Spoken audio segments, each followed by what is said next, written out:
छात्रों, मैं संधि के बारे में जो पिछले पार्ट 2 में जो बताया, स्वर संधि के दीर्घ संधि, गुण संधि, वृद्धि संधि, 3 भेदों से आपको अवगत कराया बड़े सरल विधि से।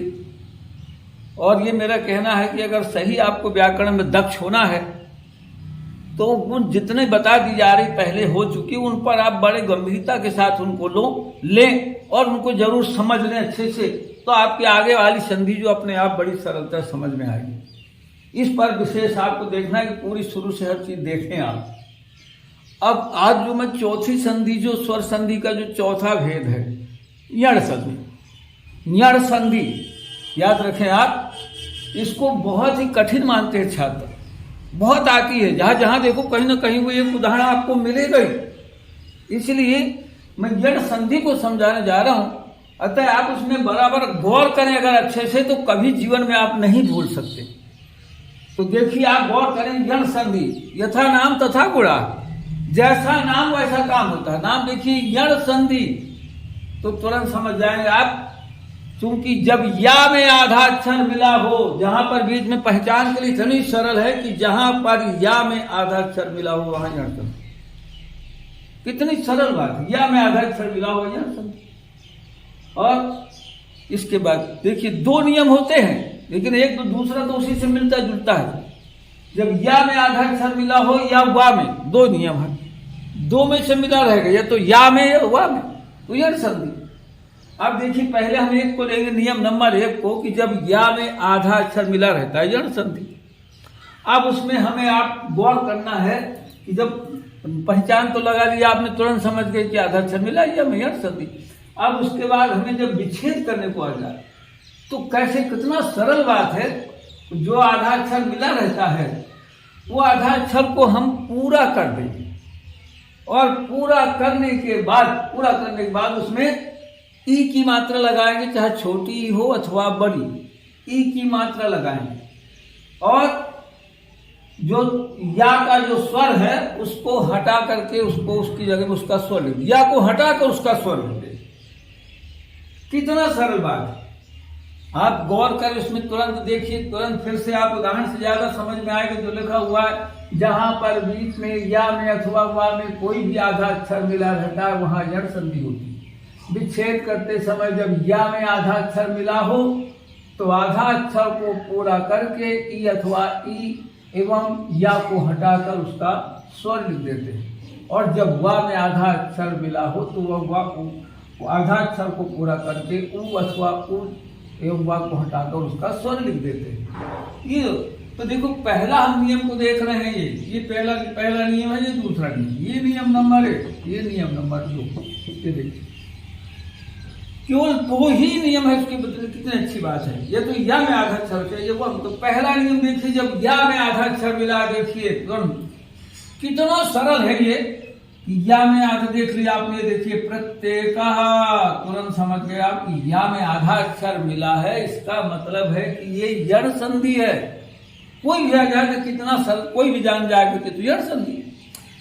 अब जब आप ये पहचान गए, अब आपको जब तोड़ने के लिए आएगी संधि को तोड़िए, तो जब तोड़ने के बाद तुरंत समझ जाना चाहिए कि देखो, या में नियम कहता है जहां जो या में आधा अक्षर मिला उसको पूरा करना है। या में आधा अक्षर मिला है ये प्रा, और ता आधा है तो उसको पूरा कर दिया तो ताय हो गया। अब उसमें छोटी सार्थक शब्द जो बने, छोटी अथवा बड़ी, 2 में से कोई भी हो सकती है उसमें लगाना। तो चूंकि प्रति शब्द होता है इसलिए छोटी, ये प्रति शब्द, ये छोटी, तो इसलिए तो प्रति बन गया। तुरंत गौर करिए, आधा अक्षर पूरा किया और उसमें ई लगाना, ई की मात्रा जो पूरा करने के बाद, और ई छोटी भी हो सकती है, बड़ी, यहाँ जो बड़ी वहां बड़ी नहीं, छोटी, तो प्रति हो गई। अब इसके बाद या को हटा दिया, कुछ नहीं, या को हटा दिया, और या में क्या लिखा है, ए, ये मतलब ए, तो ए कर देना। ये देखिए क्या बन गया, प्रतिधन एक। कितना अच्छा है, प्रतिधन एक हो गया। इतनी सरल बात है। फिर से एक बार गौर करें आप कि या में जहां बीच में आज तुरंत पहचान या गई कौन संधि है, आपने समझ गए, या में आधा अक्षर यण संधि। आधा अक्षर को पूरा करके उसमें ई की मात्रा लगाएंगे। जरूरी नहीं कि छोटी, ज्यादातर ई छोटी लगती है, कई कई ऐसे शब्द रहते हैं बहुत कम जिनमें बड़ी लग जाती है।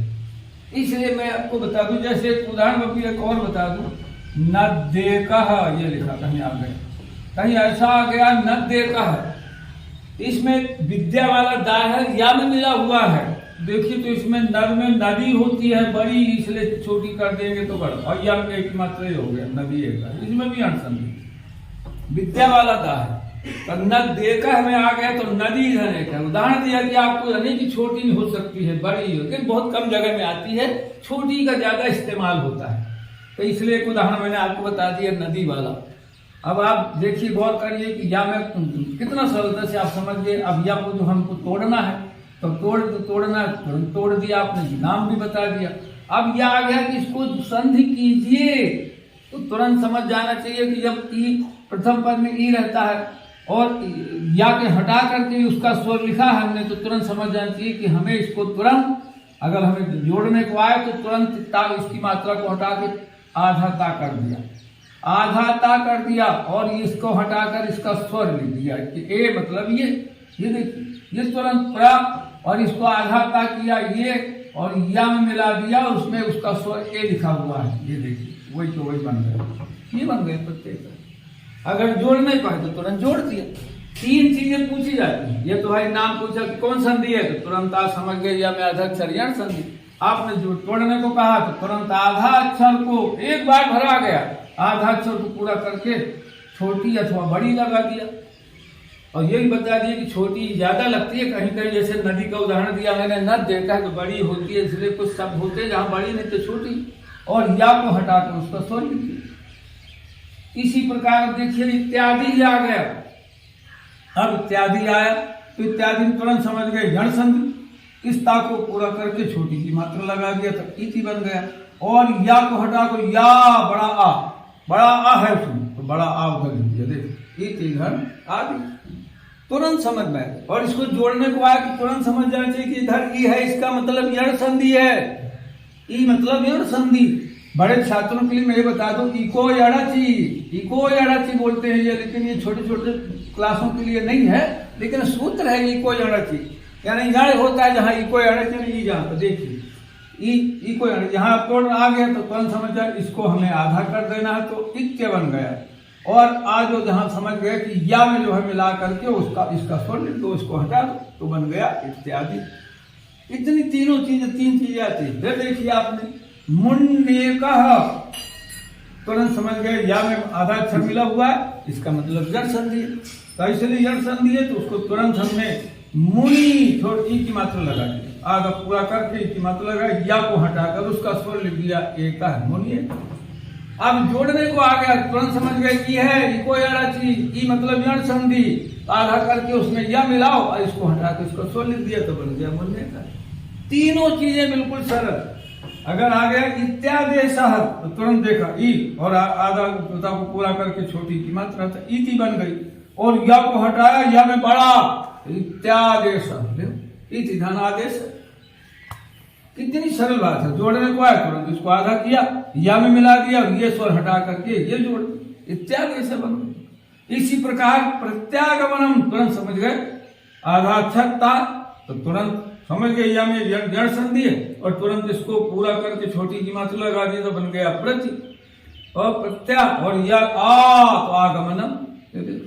और इसी को जोड़ना है, संधि कीजिए, समझ गए कि इसको तुरंत आधा करके या में मिला दो तो प्रत्यय बन गया, और या आ को हटा करके इसमें जोड़ा तो बन गया प्रत्यागमन।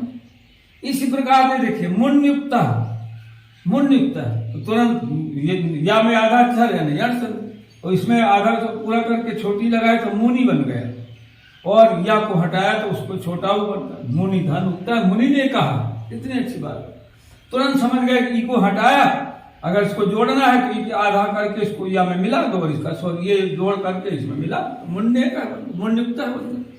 कितनी सरल बात। इसी प्रकार इतना नहीं, अगर हिंदी के लिए भी चाहिए, हिंदी वालों के लिए भी नहीं कि संस्कृत या भर के लिए है, हिंदी वाले भी गौर करें, संधि सब में रहती है। हिंदी में केवल इतना रहेगा, केवल प्रत्यय लिखा रहेगा तो ये नहीं लगेगा, बता वही रहेगा प्रतिधने इति धन आदि इत्यादि में लिखा रहेगा। मुन्नेक मुनि धने, इत्यादेश इति धन आदेश, प्रत्यागमन तो प्रतिधन आगमन, मुन्युक्त मुनिधन उक्त, ऐसा हो जाएगा। क्या हिंदी का हो, समझ नियम वही है सबके लिए, समझना वही है। बस इतना पर ध्यान देना है कि हिंदी का है तो विशाल हलन तो खुद ही नहीं लगा रहेगा उसमें, बाकी नियम का समझना बिल्कुल ज्यों करते हो। कितनी सरल संधि है, कहीं भी आपको देखना है जहां बीच में या हो अक्षर कोई भी या में आधा अक्षर हो, उसको तुरंत करके उसको पूरा करके छोटी या स्व बड़ी की मात्रा लगाना है और तुरंत तो या को हटा कर उसका स्वर लिख देना। जोड़ने को आए तो तुरंत जो है ना उसको आधा करके या में मिला दो और इधर का स्वर तुरंत उधर जो स्वर हो लिख दो। कितनी बड़ी बात। इसी प्रकार आपकी इतनी अच्छी सरल है इतनी, जब इसको बड़े कठिन मान कर लोग चलते। तीन ही नियम है देखिए तोड़ने के। देखिए आधा अक्षर को पूरा करके ई की मात्रा लगाया, या को हटा दिया और या का स्वर लिख दिया। तीन चीजें करना है, तीन याद रखिए बस तीन। इसी प्रकार आपको अगर याद है पूरा तो एक नियम आप परिचित हो गए। दूसरा नियम यह है कि बीच में वा में आधा अक्षर आएगा तो भी अणसंधि बन। हर वही नियम सब वही है, इतना अंतर जब वा में आए तो भी अणसंधि, लेकिन जब वा में आएगा तो ये समझ लीजिए कि उसमें केवल ऊ है, इसमें ई रहता है, उसमें छोटा ऊ बड़ा, ई के बाद छोटा बड़ा छोटी बड़ी छोटा ऊ बड़ा क्रम से तो ऊ आएगा। तो देखिए जैसे उदाहरण के लिए आ गया पहला मध्वरी, तो मध्वरी आया तो तुरंत हम पूरा करके ऊ लगा दिया, पूरा कर दिया धा को तो मधु, और हम वा को हटाया, वा का स्वर वा मतलब छोटा अ तो मधुधन आदि। कितना सरल। अगर जोड़ने को आना है तो समझ जाना चाहिए कि ये वा जहाँ छोटा वो रहे जड़ संधि समझ जाओ, वहां व मलाना आधा अक्षर करके ये माँ किया, ये आधा आधा ये धा, और ये हटा दिया और ये मिला दिया तो मध्वरी, ये तुरंत मध्वरी बन गए। और हिंदी में आता है तो मध्वरी में रहेगा, विसर्ग नहीं लगेगा। इसी प्रकार बद्ध्वा गमनम जैसे आ गए तुरंत समझ जाए कि जड़ संधि है, वा में आधा अक्षर है, वा में आधा अक्षर तो तुरंत समझो। लेकिन ये ध्यान देना है, पहले बताया छोटा ऊ बड़ा जो सार्थक शब्द, तो चूंकि आधा अक्षर करके ऊ की मात्रा लगाना तो इस बधु नहीं होता, बधु, इसलिए बधु यहाँ बड़ा ऊ लगा। लेकिन जैसे बताया बहुत कम शब्द ऐसे होते हैं जहाँ बड़ा ऊ की जरूरत पड़ती, ज्यादातर जैसे इसमें छोटे ही उसमें रहती है वाले में तो उसमें छोटा ऊ ज्यादा लगता है, लेकिन इसमें बड़ा। तो बधु और वा को हटाया और वा को हटाया बधु आगमन। और तुरंत जोड़ने को आए तो तुरंत क्या किया, इसको तुरंत बा और धा आधा कर दिया, वा में मिला दिया और तुरंत आ को हटाकर जोड़ दिया, उसमें तो बद्ध्वा तुरंत जोड़ने को आए तोड़ने।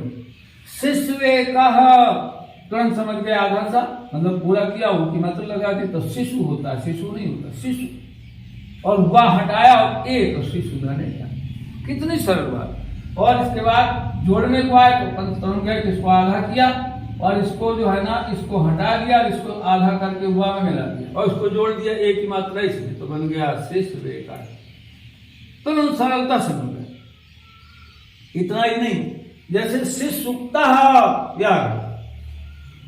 तो तुरंत समझ गए कि आधा सा को हमें जब तोड़ना है तो आधा सा को पूरा करके और उसमें ऊ की मात्रा लगाया तो बन गया शिशु। और वा को हटा दिया तो वा को हटाने के बाद देखो वा में स्वर कौन सा है, छोटा ऊ, ये तो शिशुधन उठता है। जोड़ने को आए तो तुरंत समझ जाए चाहिए कि इसको हमें आधा करके वा में मिला दो और इसका उसमें जोड़ दिया, ये बना दिया शिशुक्ता। शिष्वागमनम इसी प्रकार ये आ गए तो तुरंत समझ गए कि शिशु, क्योंकि इस आधा सा को पूरा करके ऊ लगाना तो शिशु बन गया, वा को हटाया वा में बड़ा आगमन। और अगर जोड़ने को आए तुरंत समझ जाना चाहिए कि यार संधि है तो इसको हमको हटा देना, इसका स्वर इधर ले आना, इसमें आधा कर देना, ये वा मिला देना, आधा करके वा में मिला शिष्वा इसमें मिला दिया तो बन गया शिष्वागमनम। शिष्वागमन ये आपने कई जगह पढ़े होंगे। स्वागतम, अब देखिए तुरंत समझ जाना चाहिए आधा सा यहीं पर शुरू में है तो रहने दो, उसको आधा करके पूरा कर दिया और छोटा ऊ लगा, पूरा कर दिया आधा और वा को हटा करके देखिए, ये देखिए ये इसको सु कर दिया और फिर वा को हटा कर आगतम, स्वागतम का मतलब सुंदर ढंग से आइए, ये मतलब इसलिए स्वागत। कितनी अच्छी बात लिखी। अब आप समझ गए होंगे कि कितनी सरल है, जिसको हम बहुत कठिन मानते हैं संधि को। मैं पुनः बता दूं, अगर इसी में अगर हिंदी की होगी तो इसमें मध्वर लिखा रहेगा, मध्वागमन, श्रीस्वेत, श्रीसुक्त, शिष्वागमन, स्वागत। स्वागत मतलब हलंत विसर्ग लगे, तो चाहे हिंदी की हो चाहे संस्कृत की, तीन और इसमें भी वही 3 नियम, 3 स्टेप करना है। जैसे तोड़ना है तो आधा अक्षर को पूरा करके उसमें ऊ की मात्रा लगाओ, छोटा ऊ बड़ा ऊ सार्थक जो हो। दूसरा, वा को हटा देना है और वा का स्वर लिख देना है। 3 आइटम करना है। आप बराबर चाहे जितनी कठिन आ जाए, कैसा भी आ जाए, तो हम सरलता के साथ कर सकते हैं। ये नहीं कि यही कितने शब्द बनते हैं तुरंत, उनकी तो कोई गणना नहीं की जा सकती, केवल 3 अक्षर कर दिया। और तो जोड़ना तोड़ना, इससे सरल कोई संधि नहीं है जिसको हम बड़े विशेष बड़े कठिन मानकर चलते। इसलिए मैं समझता हूं कि आप 2 ही नियमों से अच्छी प्रकार से परिचित हो गए होंगे। पुनः मैं एक बार बता दूं आपको कि पहला नियम है कि जब या में बीच में आधा अक्षर मिला तो यड़ संधि, दूसरा वा में जब आधा अक्षर मिला रहे तो भी यड़ संधि। कितनी बड़ा सरल बात है। और दोनों का नियम एक सा है। या में रहे तो इधर ई होना छोटी बड़ी, और वा में अगर मिला है तो दोनों तो पहले तरफ ऊ होना पहले पद के अंत में, छोटा ऊ हो चाहे बड़ा। और उधर या को हटाकर स्वर, उधर वा को हटाकर स्वर। अब आप मैं समझता हूं कि इतने अच्छी प्रकार समझ गए होंगे, कोई कठिनाई नहीं है। इसलिए आज का पाठ यही